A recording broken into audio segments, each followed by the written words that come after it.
Blaze Hammer, the school counselor and equity facilitator here at Cherry Park Elementary. And I'm Angela Zviera here at the Early Ready Set Go program at Cherry Park through MFS. And my name is Vania Evangelista, and I am the program coordinator here at Cherry Park. Great. Well, thank you both for joining us today for our town hall. Thank you. Thank you. So we're curious, what does equity mean to you? Well, for me, it's being able to support our community based on their individual needs and not assuming that they have one need for everybody. And if maybe at that time they don't need that support, we're there to be able to support them in whatever that change might be or difference. Mm-hmm. Well, for me, equity, when I think of equity, I think of fairness, of just not only equality, but also helping people feel welcome, but also feel like things are gonna be, that they're gonna be helped in a unique way, that they feel represented, that they feel welcome, that they feel encouraged. So for me, equity is basically all about fairness, and hey, maybe you are not where you want to be, but we'll help you get there. What equity practices are you or will you incorporate in this learning space?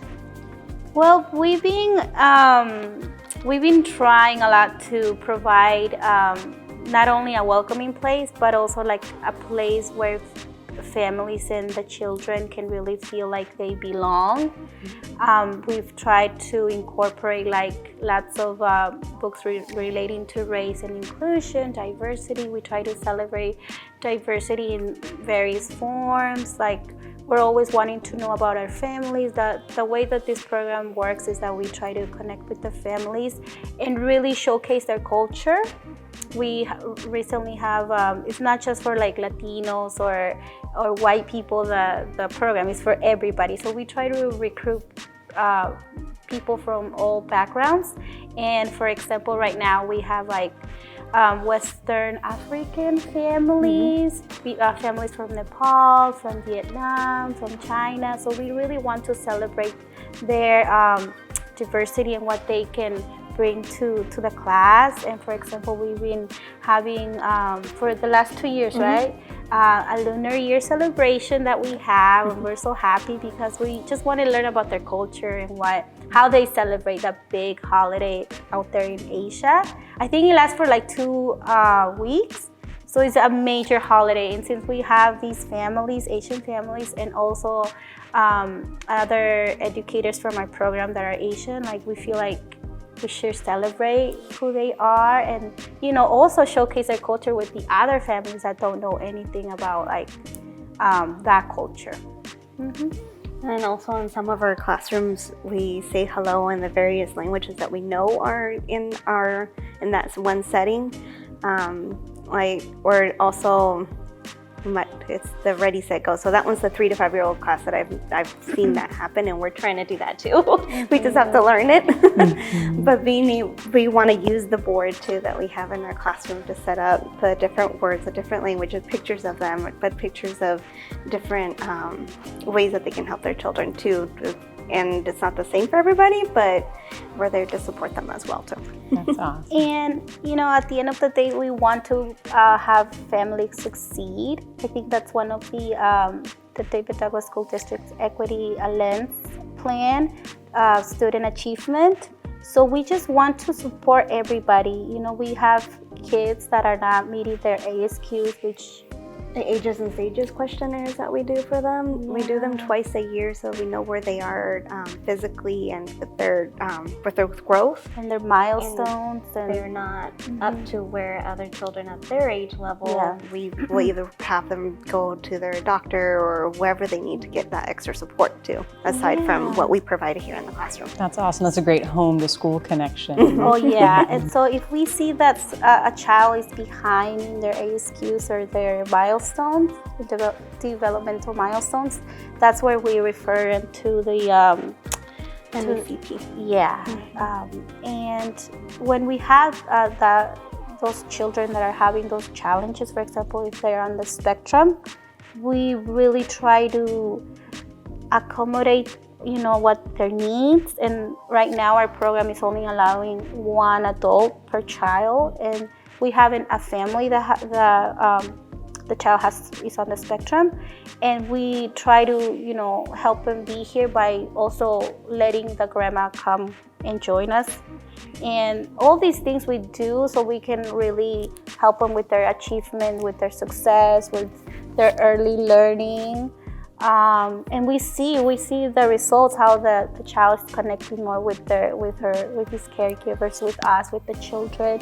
And even though he has these challenges, we see him thriving. We see him learning and just feeling welcome and appreciated in our classroom. So that really makes everything worthwhile.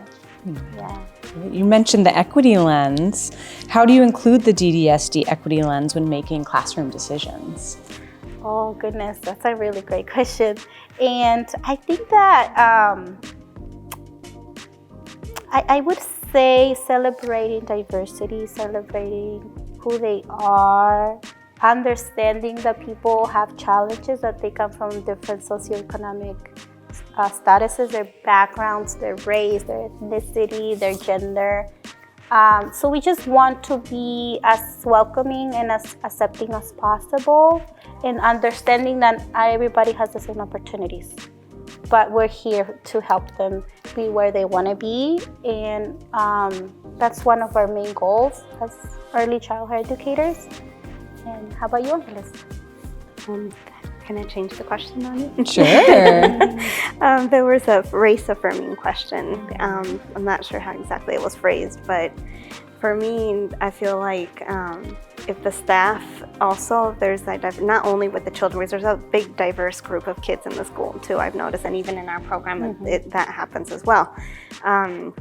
With staff, I feel if the staff was able to, obviously, not half of it, everybody, but if there was more diversity within the staff, kids that are having challenges and are not from the Caucasian culture might be able to look up to someone that looks like them culturally as well, and be able to open up easier.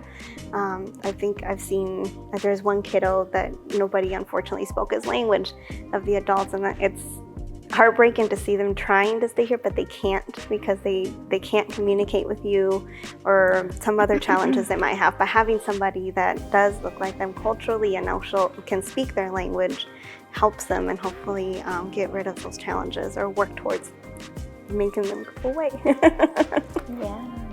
That's a really great point you bring up that I know is in some of the DDSD plans, to try to have that someone that looks like you be hired, so that we can really have that connection Even for our volunteers. kiddos. If we can't get staff, because I know that's not always available, that have the same, that can do the work, at least volunteers. Yeah. More of that. Is there anything you want folks to know about the Early Ready Set Go in particular, that program?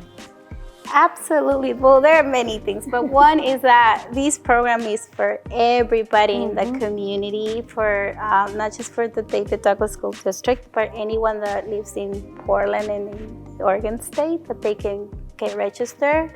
And we just want to break all those barriers that exist, institutional and in the community. Although our children, they're very little, we also want to address social justice, and we try to just very simple get there. And I would say what I want to share about our program is that we just want families to reach their full potential, and just feel like there's someone that looks like them, that it's here and is willing to work with the families and the children, and just to know that this is a welcoming space here at Cherry Park. We're so very happy to be here, and that they can just come to us and seek help. We're here for you, and we just want to continue registering more children.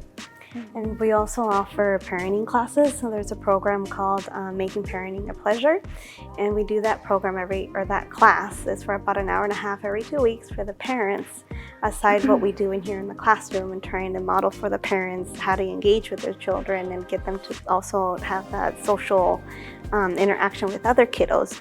Our intention is that they will develop those social skills by the time they make it to kindergarten, or after this program, preschool, kindergarten, and if they come to this school district, even better. They already know the school, they can head out to preschool and then head out to the rest of the grades. That's awesome. It's so great to have an early learning space, but an early intervention program as well. The research shows how helpful that can be for our kiddos and families. So thank you for what you do. Thank you. One question I'm wondering is, as women of color that come from an outside organization that has partnered with our school, what has the experience been like for you here at Cherry Park? Well, I'm glad I'm here. I'm glad our program is here. I want our program to be viewed as multicultural too, but like personally, I feel like it's been a bit hard trying to build relationships with other staff in the school. I know they've probably been here way longer than me, and they've already built their relationships. But I do participate, like they have that Christmas holiday. I think there was a breakfast one time get together that everybody had here, and like I want to be there to try to build those relationships. I'm horrible with names, but I've been able to remember some faces and not just say hi to them and how are you? That's as far as our conversations go, excuse me. But being in this room, we have a neighbor and we see her a lot, Anya, and she's, we talk and we say how we've been, how our holiday has been, and then we've developed a good relationship too with the secretaries as well, and now you. So I'm happy we're here. I want to be more, meet with the staff more, or be more involved in some of their meetings that I can go to that make sense for me to go to as well, to be able to build a little bit more on those relationships. For me, the experience has been very rewarding. Since day one, Matt, our principal, was so welcoming and so helpful and just always there for us for early, ready, set, go. And I felt like, okay, I can belong here. Actually, this was my elementary school when I was little. So I was coming back home and I was like, wow, I feel so pampered and special coming back to a known place for me. So ever since I came back, I felt welcomed, accepted, and included. Although as a woman of color, yes, I have my challenges because that's always going to be there. We're trying to work on those barriers, but I understand that they're still going to be there. But if we all work together and we are inclusive and we meet each other halfway, I think we can make a difference. And I don't feel anything different. Yes, I may see more Caucasian school staff, but it doesn't really bother me. But I understand that for children to feel more, more comfortable, more diverse staff should be a priority for the district. But as a woman of color, I feel like I belong here, and I think I did all my education in the district from elementary to high school. So I've seen a lot of changes, and I'm really happy that the district has changed so much. And I was reviewing the equity plan that they have up in the website, and I was like, wow, I'm so impressed that this is happening. And I noticed that they're having these goals for 2021 until 2026. So I'm so happy that this is happening, because when I was little, I did not see diversity. I did not see many things. It was just really hard. And I'm actually very surprised that I made it to, that I finished high school, and then I went to college and I was able to graduate, and here I am back as a staff person with an outside agency. So for me, that's like a big celebration, and I'm just so happy that the district is doing this now for not only for me, but for other children that that are of different color, of different background, of different gender, and it's just I'm just really happy. And there's so much improvement, but I feel that the district is doing something, and just by having us here doing this interview, I feel that we are, our voices are going to be heard, and someone will hopefully understand our message, and things will continue to improve. Awesome. Thank you. I'm Blaze Hammer. I'm Angela Vieira. And I'm Vania Evangelista. And we believe in equity.